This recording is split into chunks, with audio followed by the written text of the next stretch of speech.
In Tennessee, 1 out of every 5 children is obese, the 5th highest rate in the United States.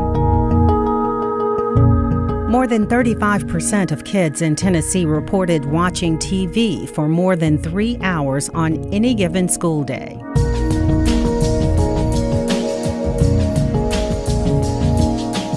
Seven out of 10 children do not get the recommended levels of physical activity. Across the U.S., all but 3 states have seen childhood obesity rates level or decline in recent years. But in Tennessee, childhood obesity is still on the rise. If these rates continue, Tennessee's current generation of children will not live as long as their parents.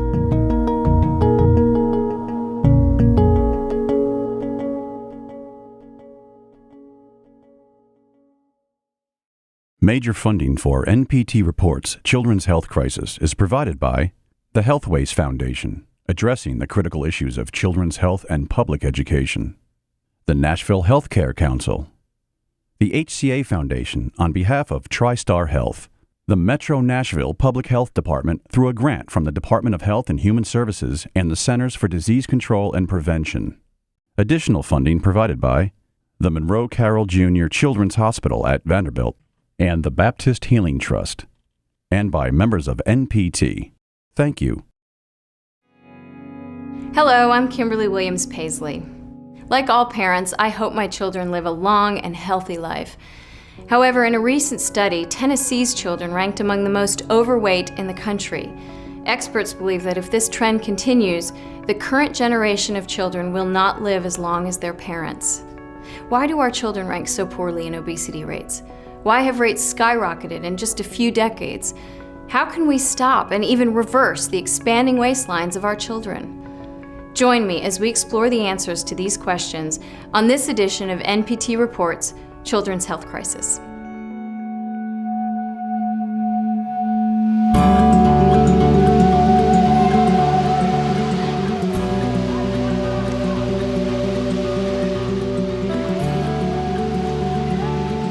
As a young girl, Olivia Anchanda was like any girl her age.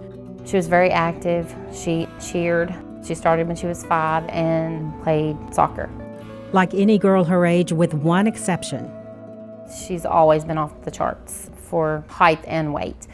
And because of her height, her weight blended. Eventually, Olivia's height could not account for her additional weight.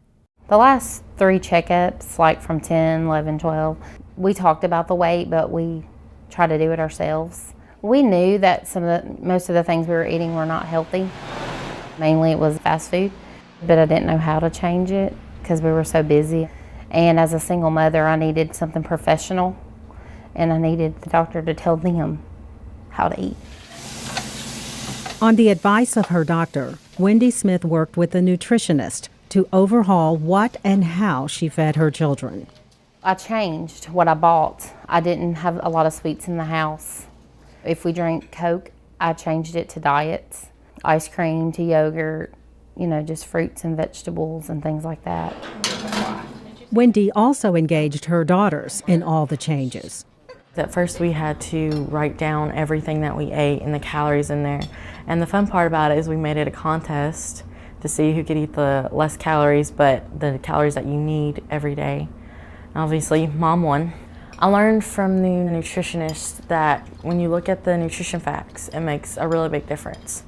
Because a lot of people say, oh, it says no sugar, no added sugar in there.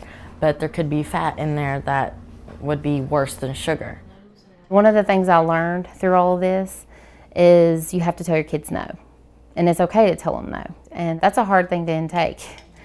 But with the nutritionist, it was just to back it up and to just tell the kids from her, you're going to be told no.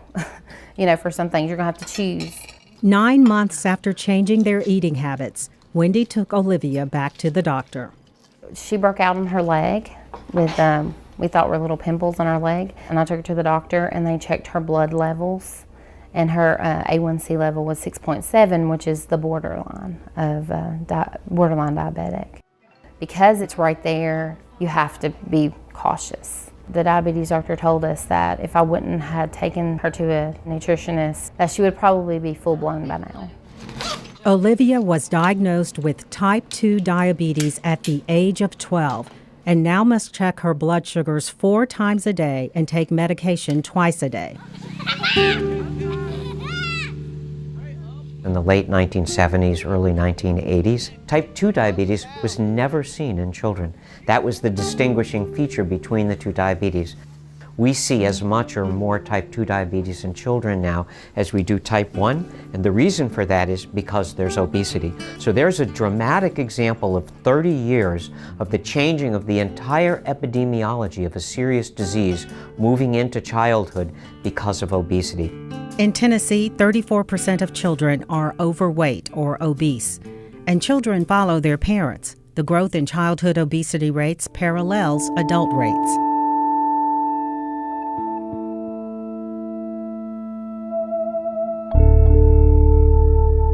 In 2004, no states had adult obesity rates greater than 30%. Now 13 do. Of the 13 states with the highest rates, 6 were in the Southeast. We have similar populations, both demographically and ethnically and socioeconomically. We have similar challenges with regards to education and income distribution. There are also cultural influences as well as societal influences. We know in the South that we use food frequently as a means of celebration and a means of gathering and recreating. And the ways that we prepare food often can be less nutritious. This is an epidemic that most developed nations around the world are actually experiencing. We are ahead of most of them, and I think the causes for that are because we've actually gotten out of balance earlier than they have, and therefore we're having a greater impact earlier. It is affecting our adults. Over 50%, maybe even 2/3 of adults in the United States are overweight or obese. It's affecting our healthcare costs. It's affecting our absenteeism and even presenteeism, being on the job but not being able to do the job. So this is actually starting to affect our workforce. The preventable medical costs as a result of obesity are estimated now at $145 billion a year in this country. I mean, let's put that in perspective. That's $500 per year for every man, woman, and child in this country for a preventable situation. In Tennessee alone, if our rates of obesity were to plateau, just a plateau, not even decline, the state could save over $700 million a year in obesity-related medical costs. That's medical costs alone.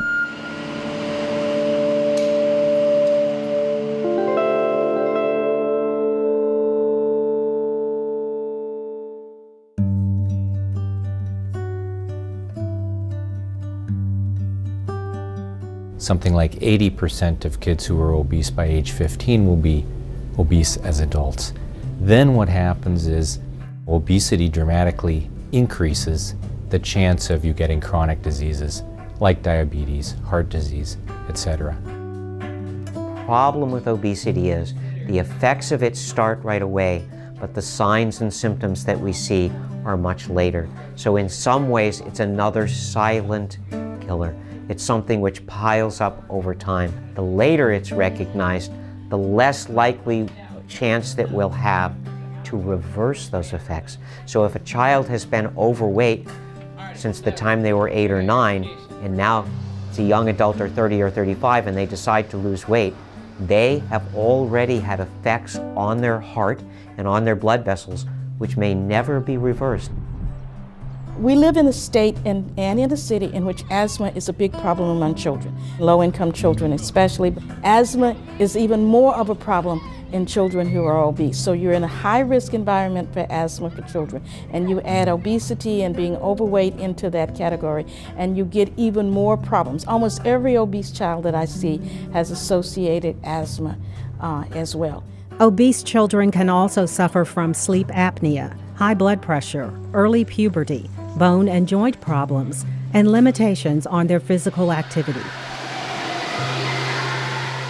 Olivia had trouble with her knee, which most of it was from weight, and so she had to go to physical therapy. We know when we see a 12-year-old who's markedly obese, that there is no way, unless we effect change, that that child will not escape the effects of diabetes and stroke and heart attack and hypertension in their late 30s or 40s.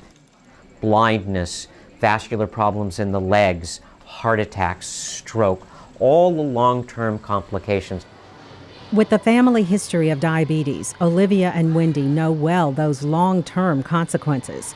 Even though Olivia shows no outward signs of her diabetes, the knowledge of what could happen provides motivation to manage her illness well now.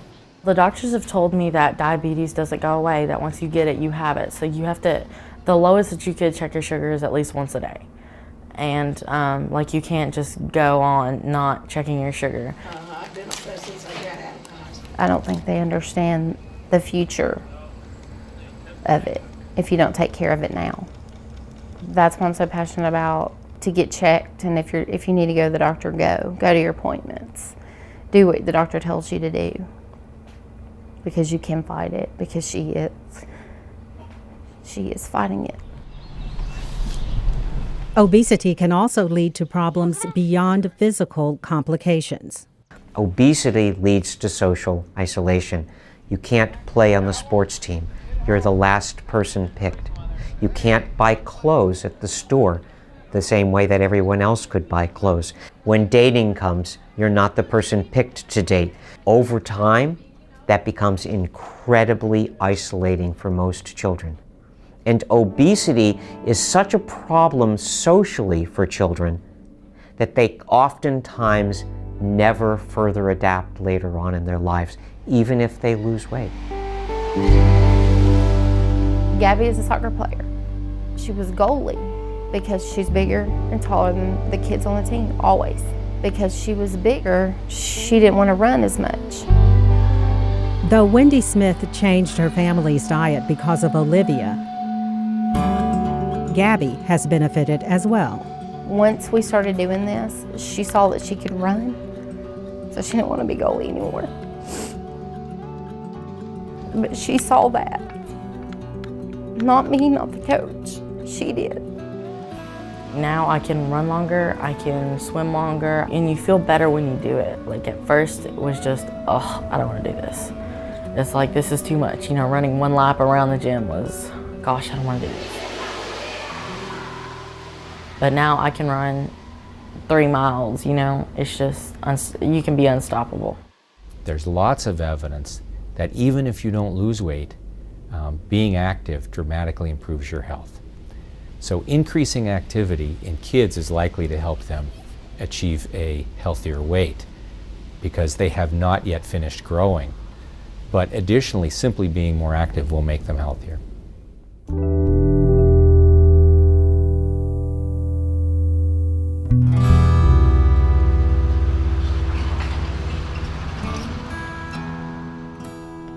Fat is an essential mechanism for survival.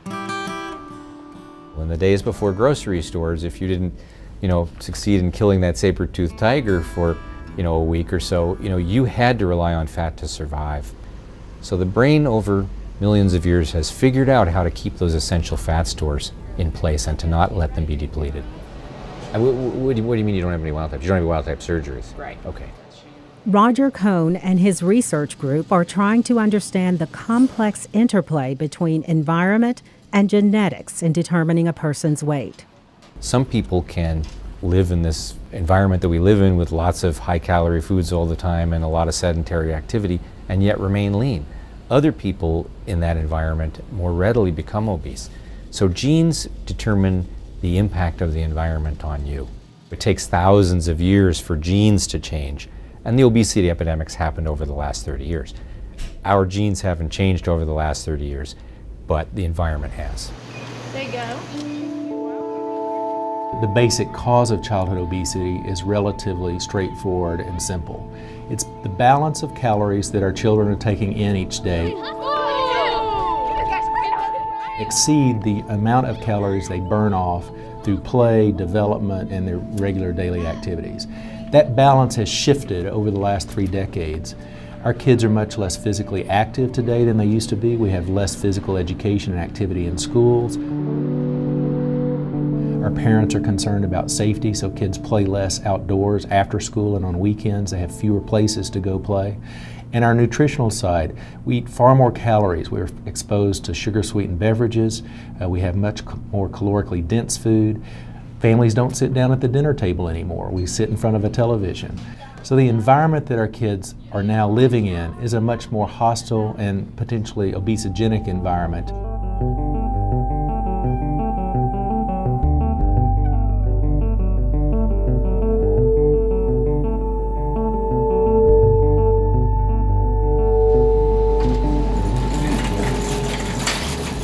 Tammy Allgood spends a lot of time in grocery stores, not shopping for food, but analyzing how products are sold to consumers. So imagine that a child is in this cart. Notice what they're going to be seeing that's here at eye level, and even older children are going to be seeing this at eye level. So these are the high sugar cereals that are going to always appeal to children. The appeal, cartoon characters, high color, high energy. What I've seen is that this dramatic increase in targeting children for food. Children used to never be targeted for food. Now they're constantly targeted for certain snacks or certain things that they want to carry in their lunchbox or what they want to have for dinner. Pester power is powerful. Manufacturers realize that in order to sometimes quiet a child, you'll say, okay, fine, that's what we'll buy. Food manufacturers also responded to the increasing number of working parents with little time to prepare a meal from scratch. Convenience and fast food options exploded in the last 30 years. Typically, there's nothing wrong with convenience or processed products. But what we're seeing is that those products are replacing fresh in the diet. And when that happens, that's when you see a spike in the number of calories that are consumed that are always going to lead to excess weight. As families eat out more often, expectations about serving sizes have changed. Restaurants and food services advertise the value in their products, getting more for less, but the portion sizes are bigger than one serving. Portion distortion is a huge problem. What we've seen is that a lot of people overeat as they eat out, and that translates into expecting that same serving size even when they prepare foods at home. So instead of looking at a 3-ounce portion of meat as the size of a deck of cards, it should cover half of your plate because that's what I get at a restaurant. So we've changed how we think, we've changed how we shop, we've changed how we cook, and hence we've changed how we eat, which has changed our size.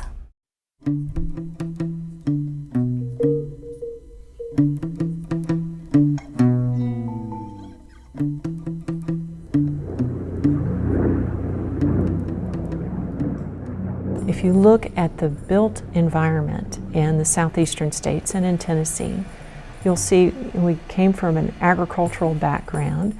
We have larger expanses of land, cities that in general weren't designed to be walkable, but drivable.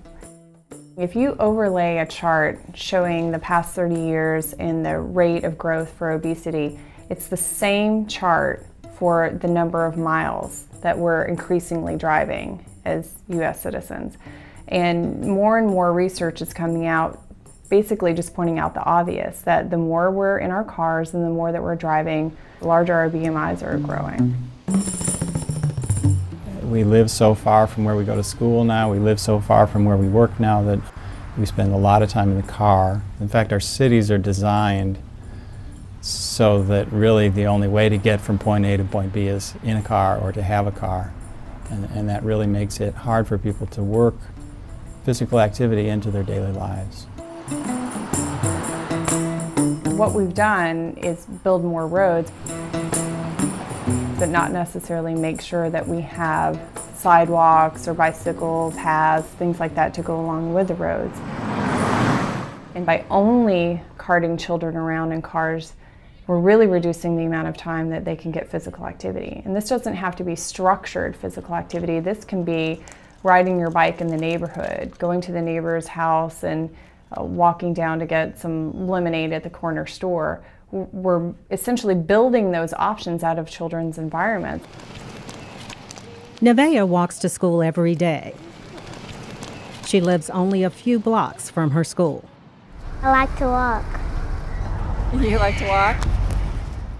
Nevaeh is an exception to the average Metro Nashville student. Out of 83,000 students, only 15% live within walkable distance of their schools.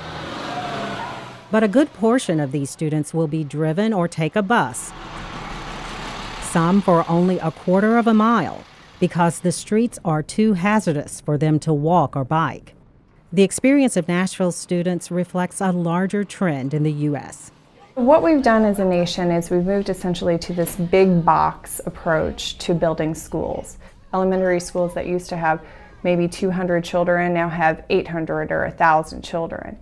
And in order to build a school that large and to find a piece of land and to be able to afford it, school systems are finding that they have to go to the outside of the community where there's not as much development, and then they place their school there. There's a few problems with that, and the primary one is distance.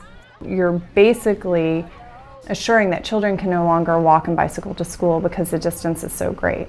And for a lot of kids, that kind of physical activity is really important because not all children have access to YMCAs.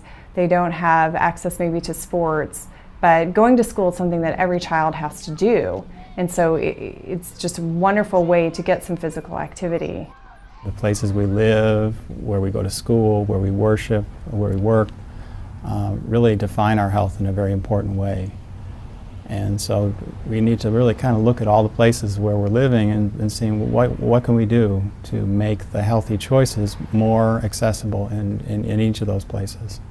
What we have currently in Middle Tennessee, in this state, and in this nation are pockets of environments where individuals do not have equal opportunities to make healthy choices.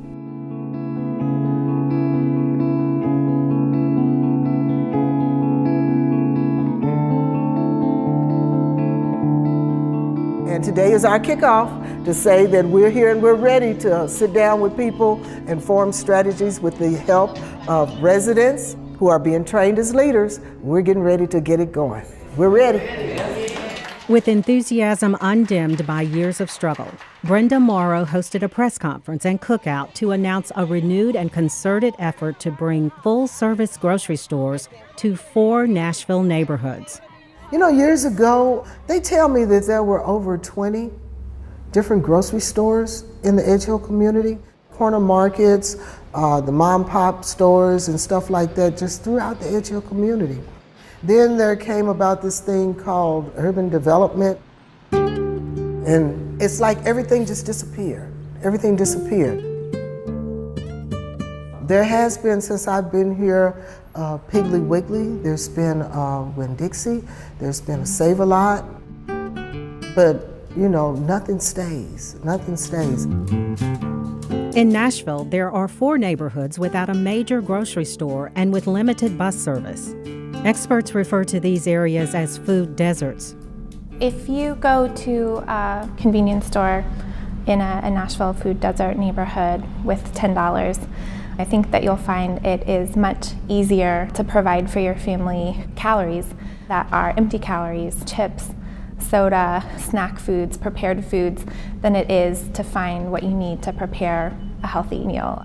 Healthy food frequently costs more in general and definitely costs more in the kinds of stores where people who don't have access to a full-service grocery store shop.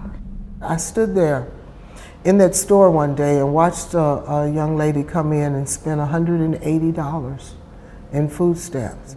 $180 would have got her twice or 3 times that much food at a regular grocery store. And know that the only reason that she didn't go to Kroger's or somewhere is because she didn't have transportation. They are riding the bus upwards of 3 hours several transfers. When they get back on the bus with groceries, many of the buses aren't equipped with bins or racks, and so people have talked about having kids and having groceries rolling around a bus. The choices are limited even in terms of what foods you can buy when you're making a trip that's that long in the summertime. You're not going to be able to buy frozen foods, or you're going to have to watch the amount of milk or liquids that you purchase. For people who live within easy access of a grocery store, they eat up to 32% more fresh fruits and vegetables. Pregnant women eat a more healthy diet, which has an impact on birth outcomes. Children, adolescents, and adults have lower body mass index and a decreased chance of having obesity, diabetes, other diet-related diseases when they live within easy access of a grocery store. But when you go and you walk down the street in this community, you see young people that are extremely huge. You know it's because they have to go to the tobacco stores or these dollar stores and just load up on junk that's got no nutritional value, but yet and still it's got a bunch of calories, carbohydrates, all that kind of stuff that's detrimental to these kids. Nashville's food desert neighborhoods share a similar demographic makeup. The residents are predominantly poor and minority populations. These two factors can significantly impact obesity rates.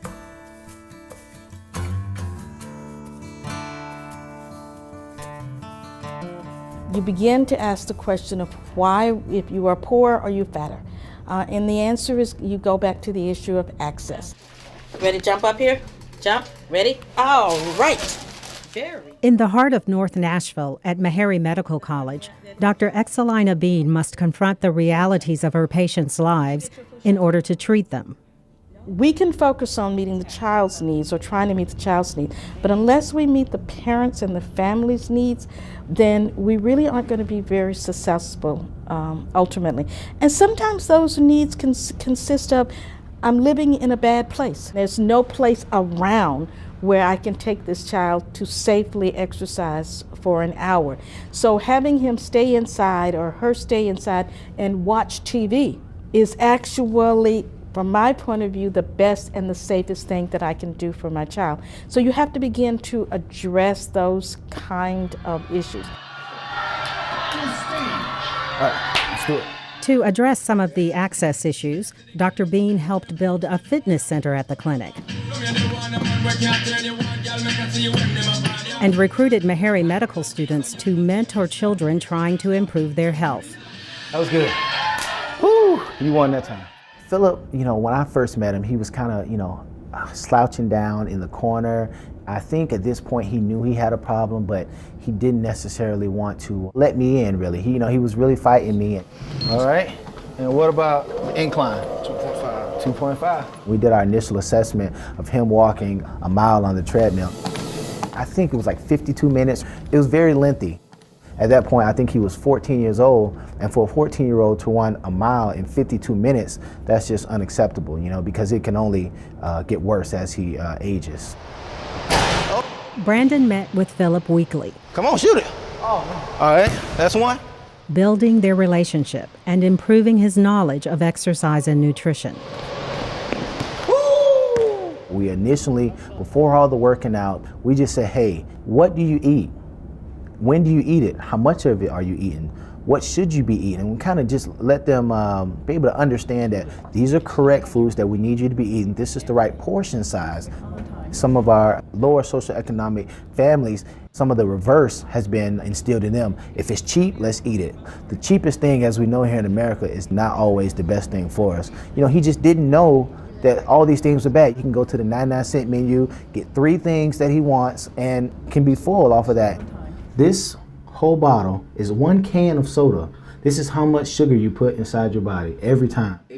They showed me jars that had fat and salt in the foods that I was eating, and I needed to cut back on hamburgers, hot dogs, pizzas, french fries, and a lot more things. After 3 months of education and increasingly active exercising, We're gonna change it again, okay? Philip made steady improvement on his treadmill time. He went from 52 minutes to I think like 30, 35 minutes, or it was something almost cut in half. And that was something that we really were proud of. You know, I told him, I said, hey buddy, that wasn't me. You know, you pat yourself on the back for that. You good, boy? You good? The psychological aspect, you can't take it away pretty much from any of the weight and obesity that we have here, because they're one and the same problem. If you don't have some type of support system, then you're less likely to kind of go ahead and kick yourself up there and see some improvement. All right. Cool down. I'm gonna bring it back down. Keep paddling. Come on, don't stop now. There are other issues, there's cultural issues, there's outlook for the future issues. Many of those are tied back to poverty. We have got to make additional investments in low-income communities and communities of color if we expect them to be able to make the changes that they need to make to reverse this epidemic. We have to change the sense that disease and obesity and early death are inevitable. This program contains graphic material, including offensive language. Viewer discretion is advised. Inevitable for me because I grew up in this population, because nothing in there is immutable. Where I live, the environment in which I live, the opportunities to move and recreate, the foods that are available to me, all of these are things that can be addressed by social change, by community development and community buy-in and initiation, by well-written policies.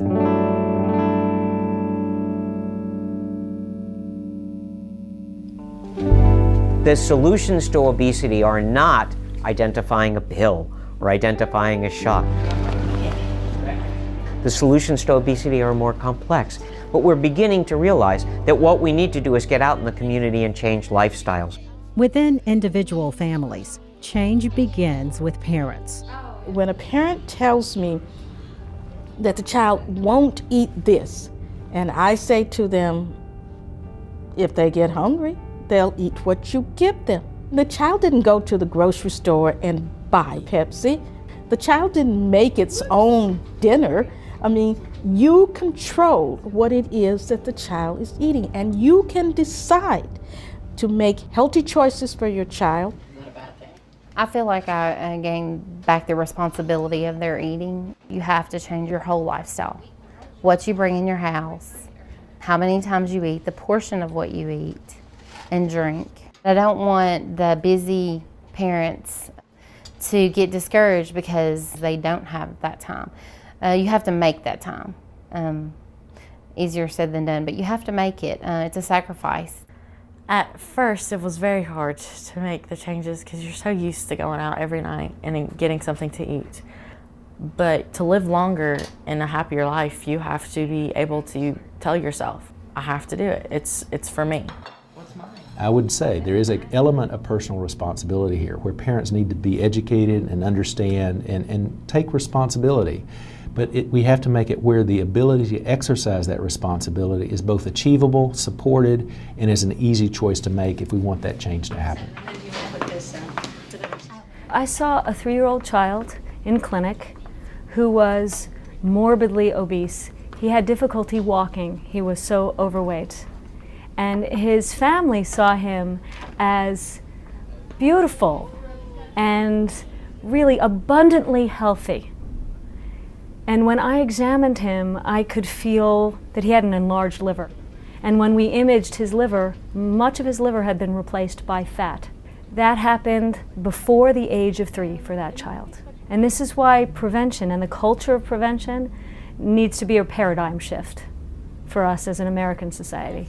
This is Dr. Barkin. Hi, nice to see you again. When Dr. Sherry Barkin started noticing the rising trend of obesity in her patients, she did what a good scientist would do, designed a study to find the best way to combat the problem.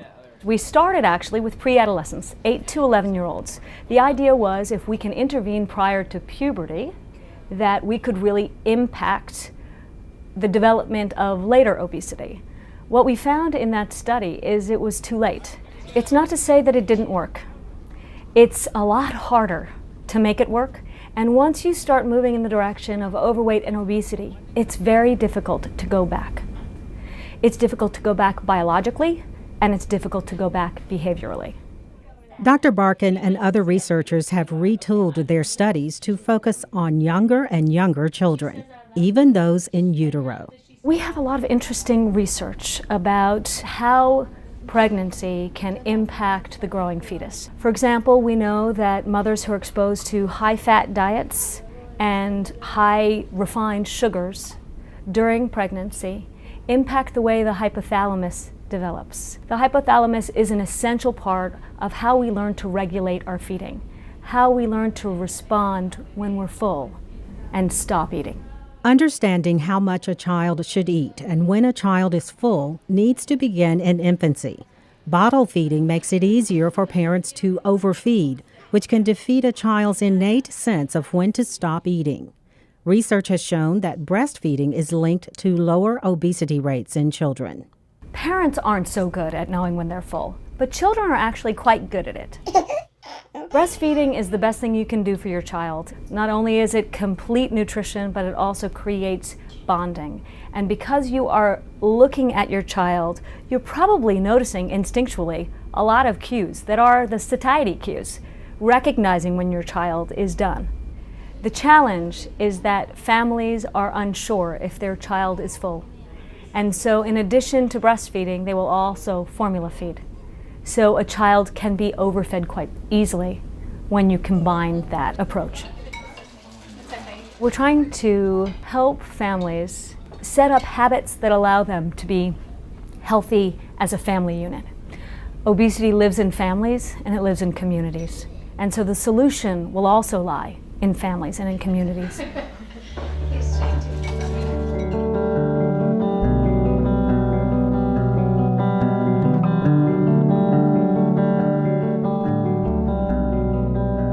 We got to where we are because of a whole host, tens of millions of individual decisions that we all make on a daily basis. What policy can do is nudge us in a direction that's more beneficial. The joint convention will come to order. In the last 10 years, Tennessee has implemented several policies directly targeting obesity. 2006 saw laws supporting breastfeeding in public spaces and work environments. That same year, Tennessee became the first state to institute coordinated school health statewide. In 2010, Tennessee released a strategic plan to encourage healthier eating and increased physical activity. When we make policy, we are really affecting our health. You can have an exercise class and it'll touch 10 kids, or it'll touch 30 kids, or it'll touch 100 kids. But if you change a policy so that an entire school district is going to have more physical activity, then you're touching thousands of kids. So policy, whether it's state, local, but even in the workplace, even in the churches, policies change the playing field. If there was one thing that I could actually wave a wand and have happen, it would be that somewhere in all policy decisions, health is considered. I think for too long we have thought about building roads with transportation dollars, educational performance with educational dollars, but if we could actually think about how does this affect the health of the citizen in everything, transportation, zoning, education, nutrition, health care, every policy, if we just had a placeholder to say how does this affect the health, then over time we would make a huge impact, because health is important to everyone and there are opportunities for us to make positive changes that don't cost any more money. Nashville Mayor Carl Dean sees increasing physical activity and improving health as vital to a city's growth and economic success. We invest millions of dollars, and we continue to do so, in our public parks and recreation, so people have the ability to go somewhere and get exercise. We have put a lot of money into our greenways. We need to have spaces where people can ride bikes, they can run, they can walk, they can get outdoors. Apart from recreational spaces, Mayor Dean hopes that investing in pedestrian and bike-friendly roadways will mean fewer trips made by car. We recently signed an executive order saying that Nashville would follow a complete streets policy, which means that when we build a new street or when we do a lot of corrective action in an existing street, we'll look at all forms of transportation that could be utilized on that street. And that would include Pedestrians being able to walk there, is it walkable and is it bikeable? So when you look at transportation solutions, you would also include in that the ability to have a bikeable city and a walkable city. And clearly, the more we do those two things, bike and walk, and get away from being in an automobile all the time, the healthier we're going to be. It's the responsibility of all members of a community to think about the future and what we're going to leave behind. And we want our children to be healthy. I mean, it's just a value. If you have healthy kids, you're going to have kids who are doing better in school. Kids who are more likely to join the workforce when they're older and do well, and they also don't require as much medical care. But healthy children in and of itself is a noble goal that I think is pretty obvious that any city should strive for.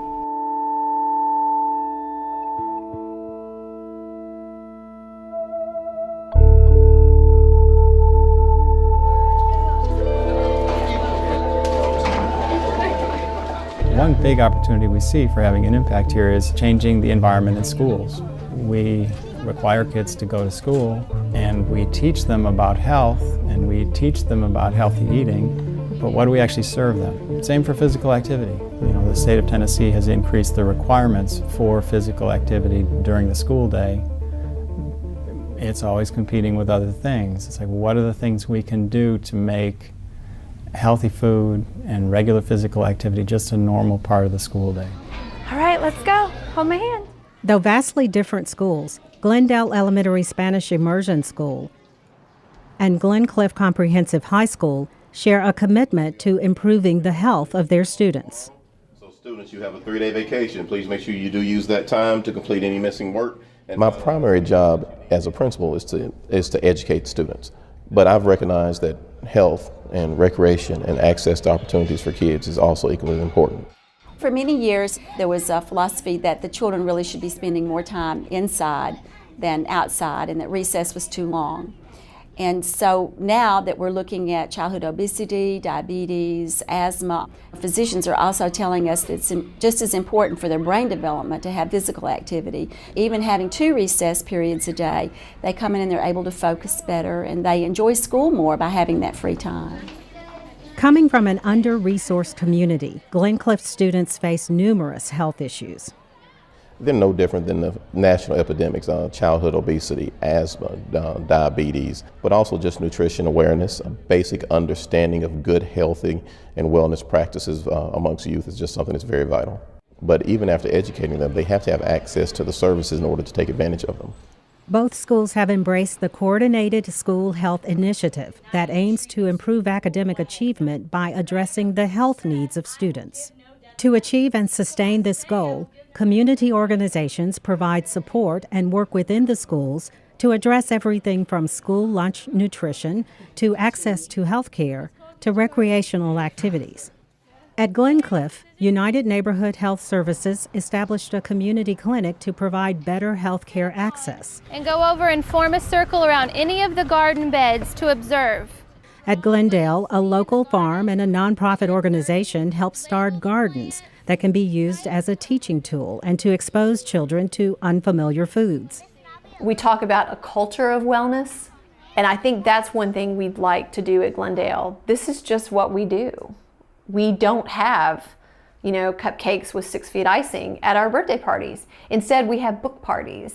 The gardens become the norm. It's normal to go outside every chance we get. It's normal to recycle. So that when they go home, the hope is that they're used to recycling or playing outside or eating better in a variety of foods.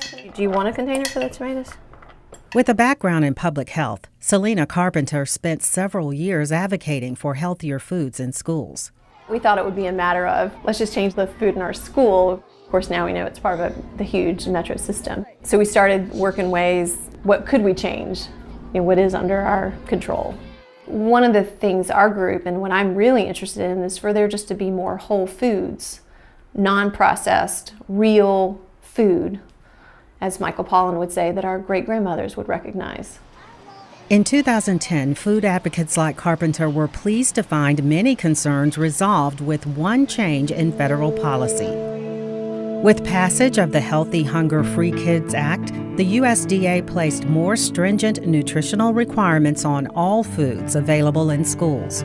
Schools had to meet reductions of sugars, fats, and sodium in foods, and increase the availability of fresh fruits and vegetables. When the Healthy Hunger Free Kids Act happened, I think for food advocates all over the country, it was a huge win. It took off our plate a lot of the really basic things like more fresh fruits and vegetables, less processed food, and allowed us to concentrate on the nuances of the cafeteria. For most children, school food accounts for a third of their daily dietary needs. For some children, the breakfast and lunch program at their school will be the only meals they eat in a given day. Nutrition, we know, is strongly related to disease and health outcomes. So this, for me, is a no-brainer. School lunch is a place to reach most children across the country. It's a place where we can reach our most vulnerable children. Since passage of the Healthy Hunger Free Kids Act, schools have had a few years to fully implement the new requirements. But in Metro Nashville Public Schools, Nutrition Services Director Spencer Taylor jumped in with both feet from day one. We're implementing pretty much 100% of the act, and we actually implemented it 100% last year. In Metro Nashville schools, 72% of students are eligible for free and reduced breakfast and lunch. With the implementation of the new federal nutrition standards, Metro has increased the number of fresh fruits and vegetables served in its schools. Last year, Nutrition Services spent about $400,000 on fruits and vegetables.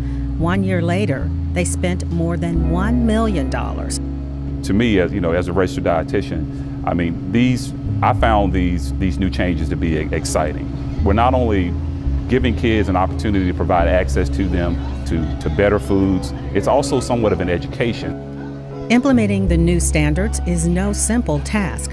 Metro Nashville is the 49th largest school system in the nation. That means 138 cafeterias serving around 47,000 meals every day, or about 8 million meals each year. This industry evolved just like the food industry evolved outside of schools.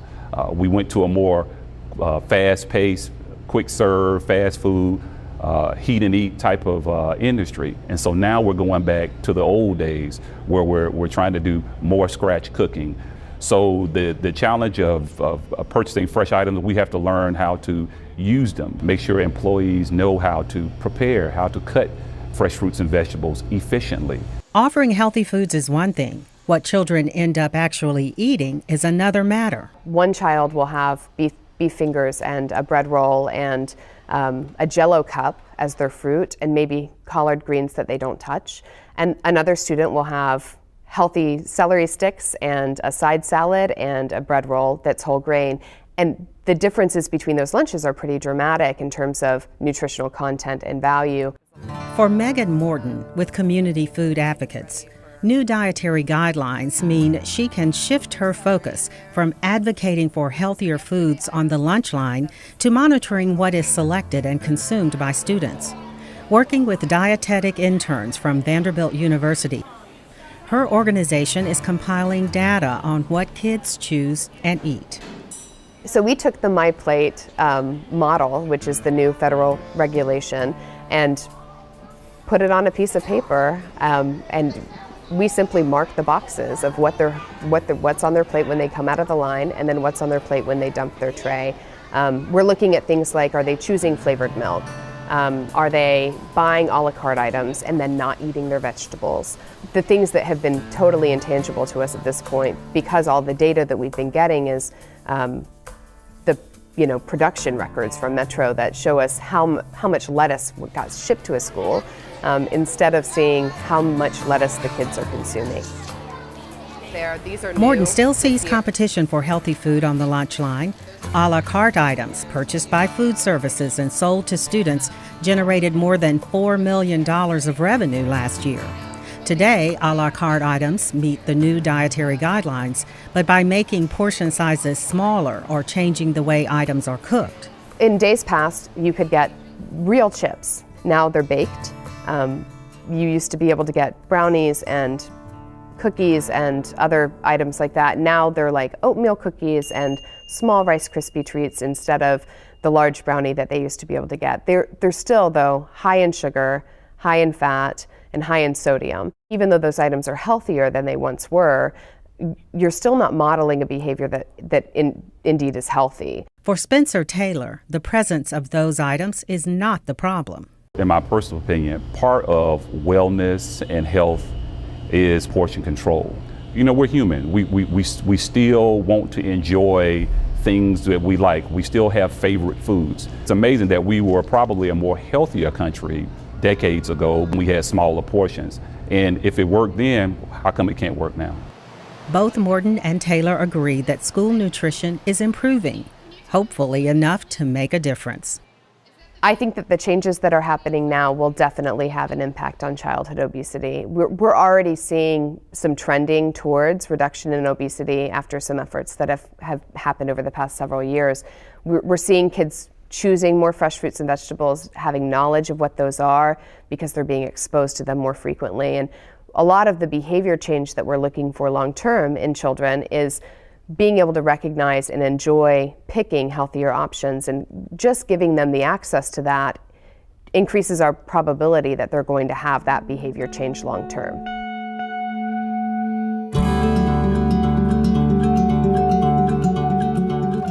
There is no really effective treatment for obesity right now. It would be much more effective to prevent it, and so we do need to have a major focus on prevention.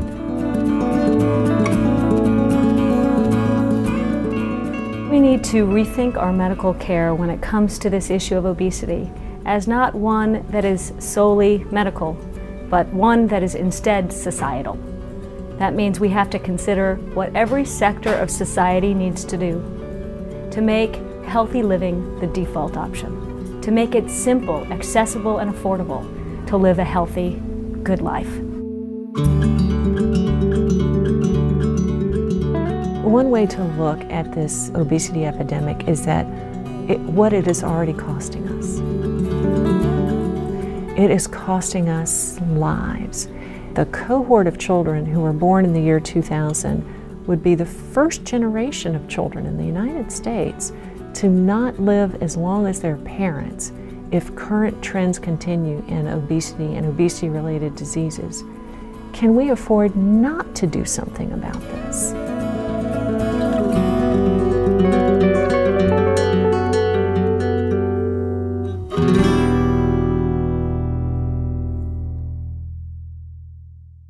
While every parent must help their child learn healthy habits, our state's obesity rates are not just about how much food a child is eating or how much exercise he or she gets in a day.